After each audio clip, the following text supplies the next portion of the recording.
Je me nomme Ouedraogo Abdallah. Je suis médecin généraliste. Je suis le médecin-chef du centre médical urbain de Gomé 6.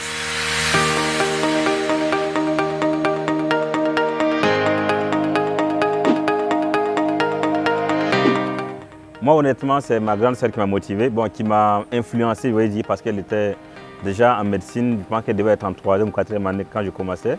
Donc, ça m'a motivé de la voir bosser et de me dire qu'elle fait la médecine, elle va finir par soigner des gens, va sauver des vies, tout ça. Ça m'a motivé à y aller.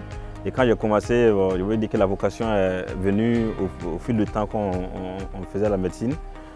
Moi, c'est à peu près. Donc, c'est l'influence de ma grande sœur, premièrement. Deuxièmement, c'est aussi l'idée que le travail qu'on va faire après, c'est un travail qui va venir permettre de sauver des vies, qui va permettre de donner le sourire à des gens qui perdent l'espoir, qui va permettre de donner la vie, permettre à une femme d'accoucher, permettre à un malade de pouvoir retrouver la santé, permettre à une famille qui a perdu l'espoir de pouvoir retrouver espoir.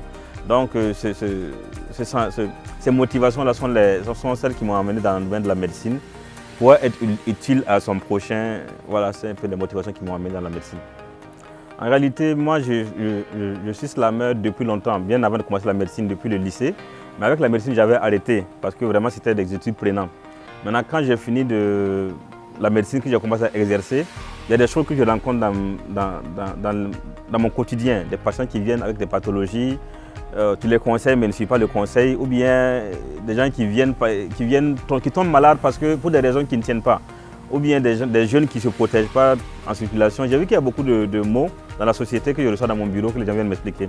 Je me suis dit, comme je suis déjà slammer il y a longtemps, pourquoi ne pas prendre le micro pour mettre le message que je devais donner à mes patients dans mon bureau, le mettre dans une chanson, de telle manière que la chanson puisse voyager, que celui qui n'a pas peut-être l'opportunité pour concevoir dans une bureau de consultation puisse quand même avoir le message partout où il est. Voilà pourquoi la chanson, par exemple, qu'on fait et où on donne le message, peut être écoutée par quelqu'un qui a Bobo, quelqu'un qui a Ouaguia. Ça peut être écouté maintenant ou dans 5 ans, dans 10 ans. Donc ça veut dire que la chanson est intemporelle, elle est universelle et elle peut vraiment voyager. Et le message, les conseils qu'on donne peuvent voyager. Voici ce qui m'a motivé à prendre le micro pour mettre le conseil à l'intérieur, pour pouvoir conseiller le maximum de personnes possible. Voilà.